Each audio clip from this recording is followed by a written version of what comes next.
मैं जब भी नहाने जाती, कोई मुझे छुपकर देखता था। घर में मेरे बेटे और मैं अकेले रहते थे, लेकिन मैं अपने बेटे पर शक नहीं कर सकती थी। एक दिन अचानक मैं अपने बेटे के कमरे में आकर मोबाइल देखकर मेरी चीख निकल गई। उसने तो मेरी आज फिर से मैं उस उलझन की शिकार थी। जैसे ही मैं नहाने के लिए बाथरूम में जाती, मुझे लगता कोई मुझे देख रहा है। मैं चारों तरफ नज़रें घुमाकर देखती थी, लेकिन वहाँ मुझे कोई नज़र नहीं आता था। मैं बाथरूम में बस एक ही रोशनदान था, जिसे मैं अच्छे से बंद कर देती थी, लेकिन फिर भी मुझे ऐसा लगता जैसे चारों तरफ दीवारों पर आंखें गड़ी हुई हैं जो मुझे देख रही हैं। मैं कोई वहम किस्म की औरत ना थी, लेकिन मैं पूरा बाथरूम देख चुकी थी। कहीं कुछ भी मुझे नज़र नहीं आया था। मैं जैसे ही नहाने जाती, जल्दी से बाहर निकल आती। कभी कभी तो मुझे लगता है कि शायद मैं किसी वहम की बीमारी में गिरफ्तार हो चुकी हूँ। आज भी मैं बहुत जल्दी से नहा ली थी और फटाफट से कपड़े बदलकर बाथरूम से बाहर आ गई। पिछले कुछ महीनों से मेरे साथ यही हो रहा था। मुझे हर वक्त ऐसा महसूस होता था कि जैसे मैं किसी लड़के के नज़रों में हूँ या मुझे कोई देख रहा है, और इस बात की वजह से इस कदर परेशान थी कि उलझनों में अपनी परेशानी किसी को बता नहीं सकती थी। न तो मैं कोई जवान खूबसूरत लड़की थी कि मैं किसी पर शक करती, बल्कि मैं जिस उम्र में थी वहाँ तो कोई भी ऐसी हरकत करने का सोचेगा भी नहीं। और मेरे घर पर सिर्फ हम दो ही शख्स थे, एक मैं और एक मेरा बेटा। मेरे पति की किराए की दुकान थी और उसी दुकान से हमारा गुजर हो जाता था। अब तो मेरा बेटा नौकरी भी करने लगा था, पर सुबह को ऑफिस जाता तो शाम को ही वापस आ जाता। पूरा दिन घर में मेरे अलावा कोई और नहीं होता था। नौकरानी भी आती और काम करके चली जाती। फिर यह कौन सी नज़रें थीं जो हर वक्त मेरे दीदार करती थी। मुझे लगता कि जैसे मैं किसी नज़रों के जाल में फंस चुकी हूँ। कोई हर पल मुझे देखता है, और जब भी नज़रें बाथरूम में मुझ पर उठती हैं तो मुझे एक अजीब सी हलचल उठती है। मैं अपनी तकलीफ़ को बयान नहीं कर पा रही थी कि मैं किस तकलीफ़ से गुज़र रही हूँ, क्योंकि मेरे सामने कोई न था। और यह एक ऐसी बात थी कि मैं अपने बेटे से भी इसका जिक्र नहीं कर सकती थी। वह मेरे बारे में क्या सोचता, मेरी बात को कैसे लेता। शाम को जब मेरा बेटा रोशन ऑफिस से वापस आया तो मैंने खाना गर्म करके सामने रख दिया। मैं किसी गहरी सोच में थी। तभी मेरे बेटे ने कहा, आप किस सोच में गुम हैं? उसकी आवाज़ पर मैं चौंक गई थी। मैंने नहीं से सर हिला दिया। मैं उसे क्या बताती, जिस बात का मुझे खुद भी ठीक से पता नहीं था। बराबर मेरे बेटे का रवैया मुझसे उखड़ा ही रहता था। मैं इसे हमेशा बात करते हुए हिचकिचाती थी। एक बार मैं रात को रोशन को दूध देने के लिए उसके कमरे में गई तो अपने लैपटॉप में किस तरह की बिजी था। मेरे आने का उसने पता भी नहीं चला था। मैं उसके पास गई और साइड टेबल पर दूध का गिलास रख दी। उससे पहले कि मैं वापस पलटती, उसके लैपटॉप पर जो मंजर दिखा। लैपटॉप बंद करने लगा, मुझे देखकर कहने लगा, यह क्या तरीका है किसी के कमरे में आने का? अपने दरवाज़ा को बजाया क्यों नहीं? लेकिन वह मेरा बेटा था, इसलिए मैंने सोचा दरवाज़ा क्या बजाना। मैंने मना, यह मेरी गलती थी, मुझे दरवाज़ा बजाकर आना चाहिए था। मैं कमरे से बाहर निकलकर अपने कमरे में दोनों हाथों से सर पकड़कर बैठ गई। मेरा दिमाग में अलग अलग ख्याल जो आया, उसने मेरी रूह को हिलाकर रख दिया था। मुझे ऐसा नहीं सोचना चाहिए, वह मेरा बेटा है, ऐसा कैसे कर सकता है? मेरा दिमाग वैसे सोच पर मजबूर हुआ था। ऐसी सोच मुझे पाप लगेगी। मैंने खुद को समझाया कि नहीं, ऐसा मुमकिन ही नहीं है। कोई भी बेटा अपनी माँ के साथ ऐसा नहीं कर सकता। लड़के इस उम्र में ऐसी गलती करते हैं। बड़ी मुश्किल से मैंने खुद को नॉर्मल किया था। एक दिन मैं सहन में कपड़े फैला रही थी। कि तब सामने छत की पर से मुझे लगा कि किसी कैमरे की फ्लैश मुझ पर पड़ी है। मैं हैरानी से पलट कर देखी। किसी की परछाई से नज़र आई, जैसे वहाँ कोई खड़ा मुझे देख रहा था। मगर जैसे ही मेरी नज़र पड़ी, ऐसा लगा कोई वहाँ से एक कदम पीछे हट गया हो। मैंने गौर से देखने की कोशिश की, लेकिन सामने की छत मुझे इस वक्त खाली नज़र आ रही थी। पर मुझे पूरा यकीन था कि कुछ देर पहले कोई वहाँ खड़ा था और मुझे देख रहा था। किसी ने शायद अपने मोबाइल से मेरी तस्वीर ली थी। मेरा दिल बुरी तरह से धड़कने लगा था। इस मोहल्ले में आई हुई मैं अभी कुछ ही महीने हुए थे, और जब मैं इस घर में अभी तक किसी से भी मिली न थी। मेरे बेटे ने कहा था कि आपको ज़्यादा मोहल्ले वालों से रिश्ता बनाने की ज़रूरत नहीं है, बस अपने घर पर ही रहना। बहुत कम उम्र में ही मेरे माँ बाप ने मेरी शादी रोशन के पापा से कर दी थी, क्योंकि मैं एक गरीब लड़की थी। रोशन के पापा मुझसे 22 साल बड़े थे। मेरी शादी को 8 साल ही गुजरे थे कि मेरे पति मुझे छोड़ दिए। मैं 17 साल की उम्र में ही मेरी शादी हुई थी और इस वक्त मेरा बेटा 12 साल का था।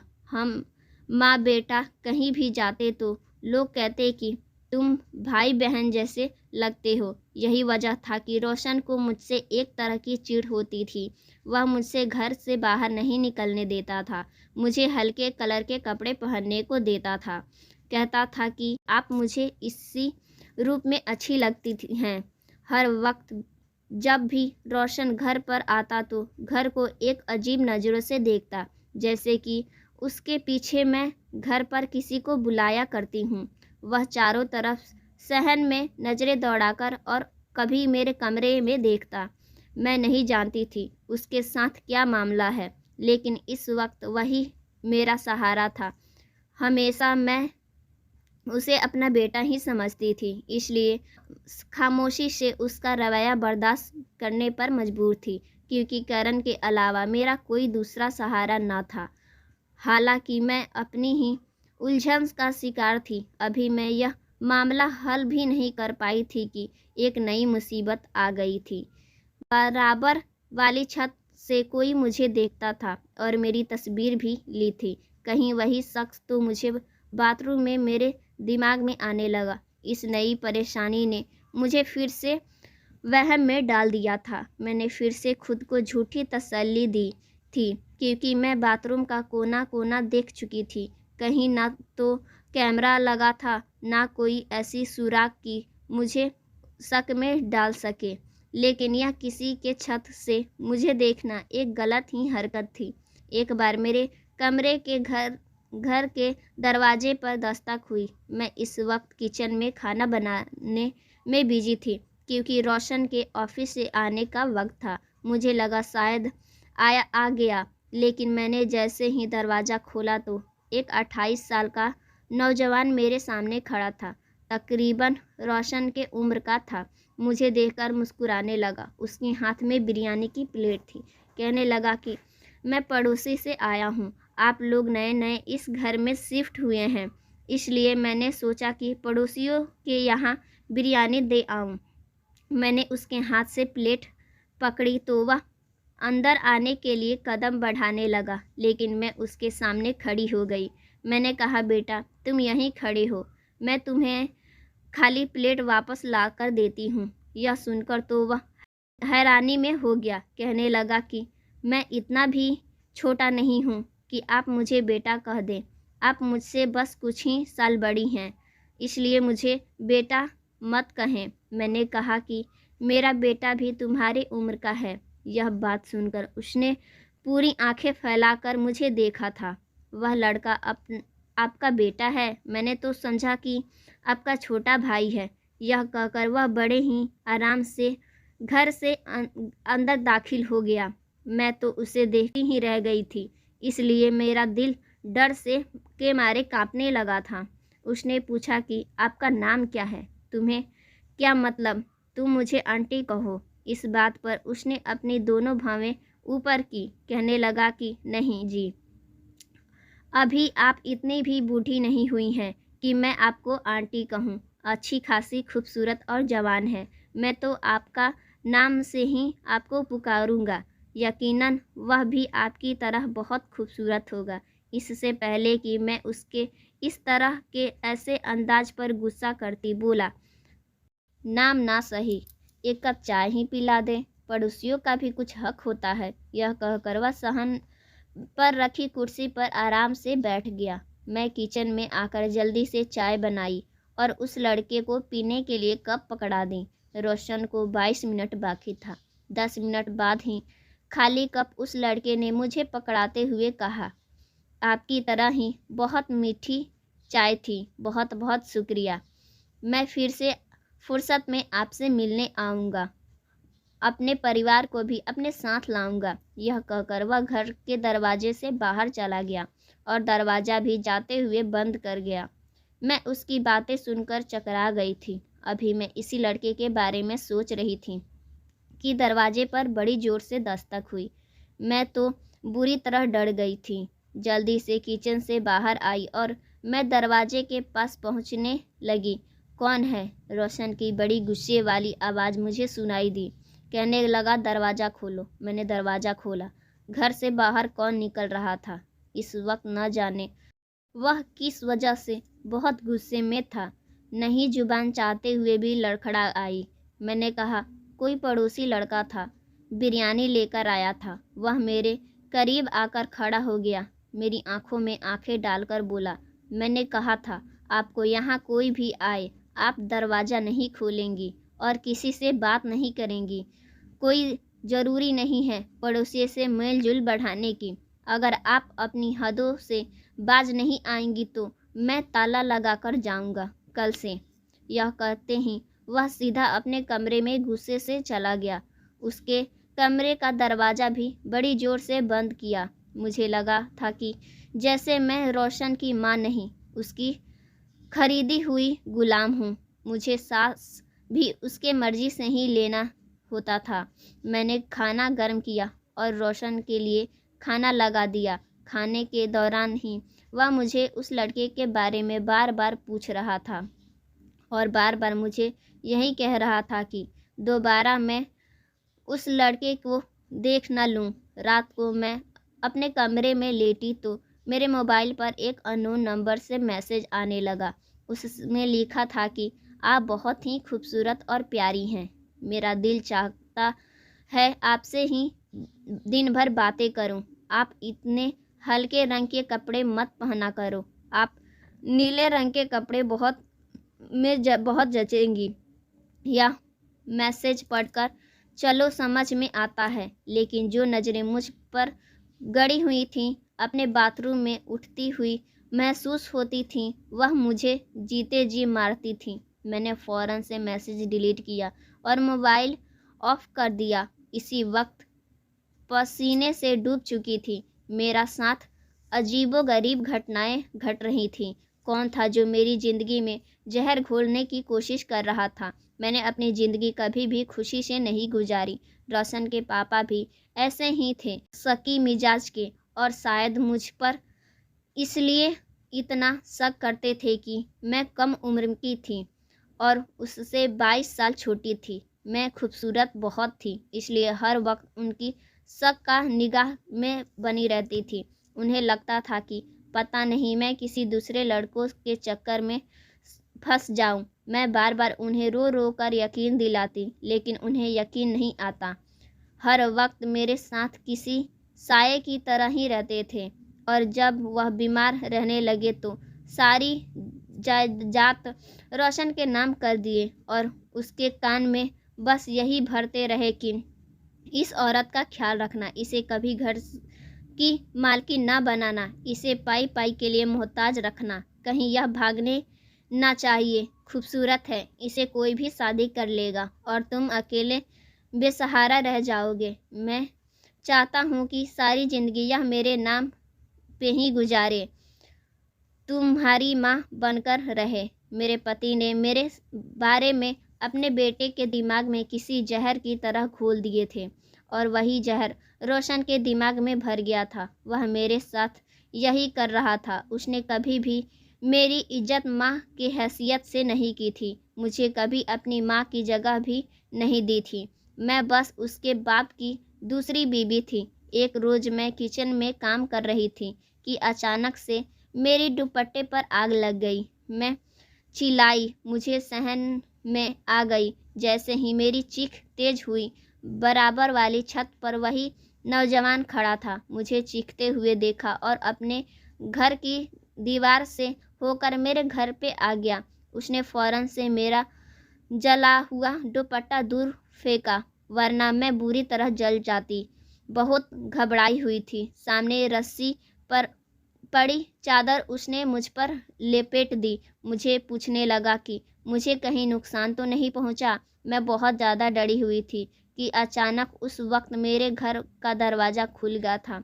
सामने रोशन था। उस वक्त इस लड़के को मेरे पास खड़ा देखकर गुस्से में मेरे पास आया और उस लड़के का कॉलर पकड़ा लिया और उसे गुस्से से पूछने लगा, कहने लगा, तुम्हारी हिम्मत कैसे हुई मेरे घर में आने की? मैंने कहा, रोशन, इसका कॉलर छोड़ दो, इस लड़के ने तो मेरी जान बचाई है।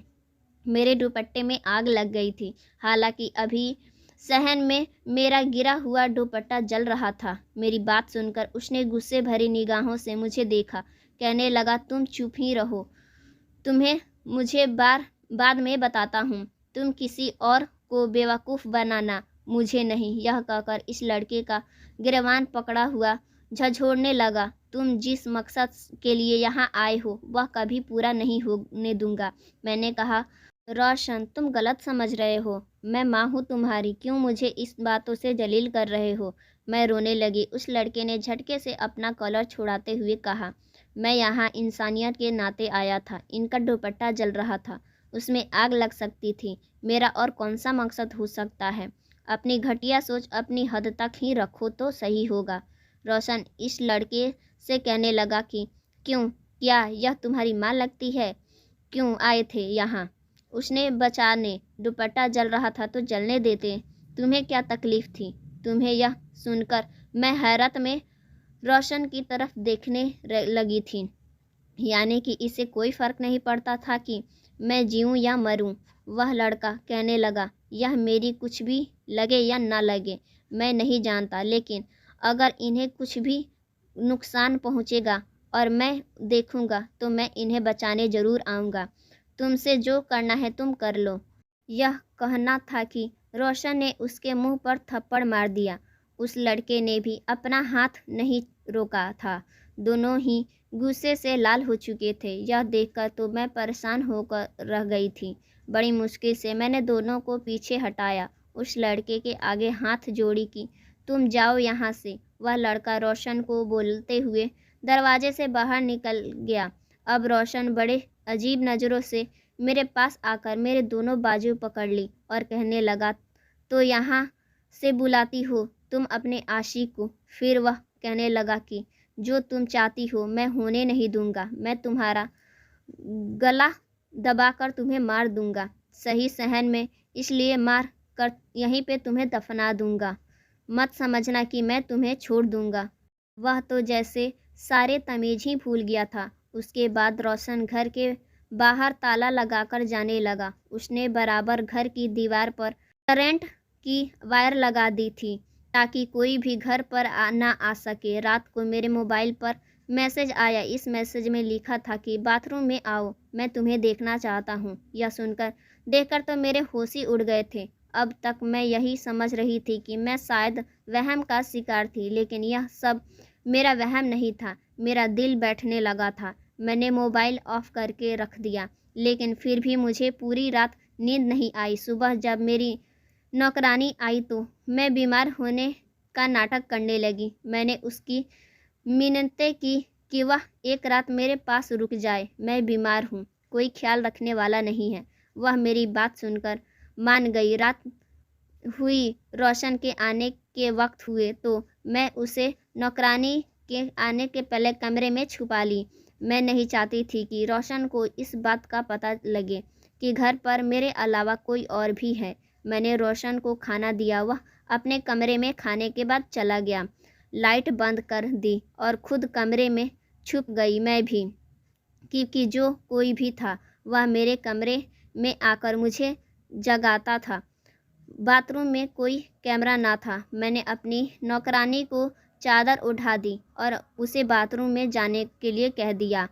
वह बाथरूम चली गई। मैं अपने कमरे में पर्दों के पीछे छुप गई। कुछ देर बाद यही हुआ था। मेरे कमरे का दरवाज़ा बड़ी आराम से खुला था। कोई मेरे कमरे में दाखिल हुआ। मैंने फ़ौरन पर्दे से बाहर निकली और पीछे से उस शख्स को दबोच लिया और शोर मचाने लगी।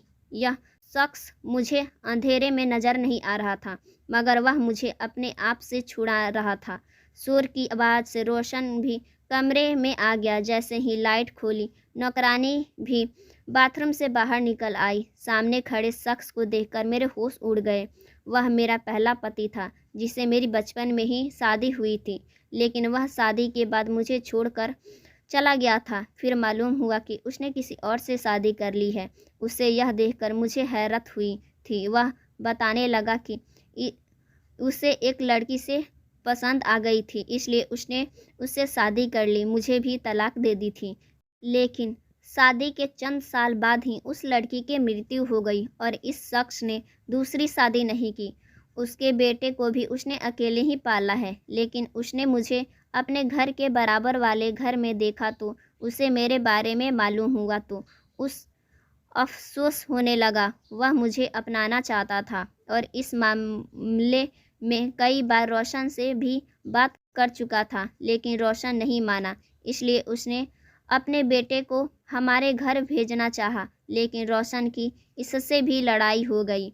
जब भी नहाने जाती, दरवाजे बंद होने की आवाज़ उसके कमरे तक जाती थी और वह दीवार लांघकर मेरे घर में आ जाता था। पहले यह देखता था कि कहीं मैं जल्दी से बाथरूम से बाहर न निकल जाऊं। फिर वह मेरे मोबाइल को खोलकर उसमें से मेरा नंबर लेता कि मुझसे बात कर सके। यह सब सुनकर उस शख्स ने रोशन से मिन्नतें की कि मुझ पर जुल्म ना करो, मुझे तुम्हारी माँ से शादी करनी है, तुम उनसे मेरी शादी करवा दो। लेकिन रोशन ने उसे घर से निकाल दिया। फिर भी मेरा पहला पति हार नहीं माना और बार बार रोशन की मिन्नतें की। हर बार रोशन हार कर रोशन ने हमारी शादी के लिए मान गया और हमारी शादी करवा दी। अब रोशन भी पहले जैसा नहीं रहा। सो फ्रेंड्स, मेरी स्टोरी कैसी लगी? वीडियो अच्छी लगी हो तो लाइक कर दीजिएगा। चैनल पर नया है, चैनल को सब्सक्राइब कर लीजिएगा। मिलते हैं हम आपसे नेक्स्ट वीडियो में।